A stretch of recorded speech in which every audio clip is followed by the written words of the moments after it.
മാസപ്പടി കേസിലെ ഹർജികൾ പരിഗണിക്കുന്നത് വീണ്ടും മാറ്റി. ഡൽഹി ഹൈക്കോടതി അടുത്ത മാസം 28, 29 തീയതികളിൽ വാദം കേൾക്കും. സജു തോമസ് ചേരുന്നു. സജു, വിശദാംശങ്ങൾ.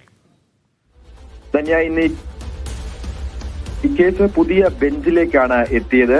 അതായത് ഈ കേസുമായി ബന്ധപ്പെട്ട് നേരത്തെ തന്നെ പഴയ ബെഞ്ചിലേക്ക് നൽകണമെന്നുള്ള ആവശ്യം ഉന്നയിച്ചിരുന്നു. എന്നാൽ ഇന്ന് ലിസ്റ്റ് ചെയ്തപ്പോൾ ഈ കേസ് പ്രധാനമായിട്ടും പുതിയ ബെഞ്ചിലേക്കാണ് എത്തിയത്. നേരത്തെ ജസ്റ്റിസ് ഗിരീഷ് കട്വാലിയുടെ ബെഞ്ചിന് മുൻപാകെയാണ് ഹർജികൾ ലിസ്റ്റ് ചെയ്തിരുന്നത്. എന്നാൽ റോസ്റ്റർ മാറിയതിന് പിന്നാലെയാണ് ഇന്ന് ഈ കേസ് പുതിയ ബെഞ്ചിന് മുൻപാകെ എത്തിയത്.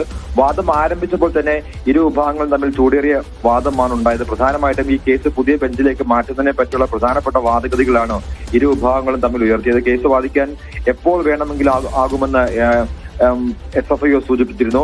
ഇടക്കാല ഉത്തരവുള്ളതിനാൽ CMR കേസ് മാറ്റാൻ ശ്രമിക്കുകയാണെന്നാണ് SFIO കോടതിയിൽ വാദിച്ചത്. എന്നാൽ കേസ് എപ്പോൾ വേണമെങ്കിലും വാദിക്കാമെന്നും കേസ് പരിഗണിക്കാൻ എത്തിയിട്ടും പലകുറിയും മാറിപ്പോകുന്ന സാഹചര്യമുണ്ടായിരുന്നു. ഇതിനാൽ വാദം കേട്ട് തീരുമാനമെടുക്കണമെന്നും SFIO കഴിഞ്ഞ തവണയും കോടതിയോട് ആവശ്യപ്പെട്ടിരുന്നു. എന്നാൽ അതൊക്കെ ഇപ്പോൾ വിശദമായി പരിഗണിക്കാൻ വേണ്ടിയാണ് ഇപ്പോൾ ഒക്ടോബർ 28, 29 തീയതികൾ തുടർവാദത്തിനായി കേസ് ഇപ്പോൾ മാറ്റിവെച്ചിരിക്കുന്നത്.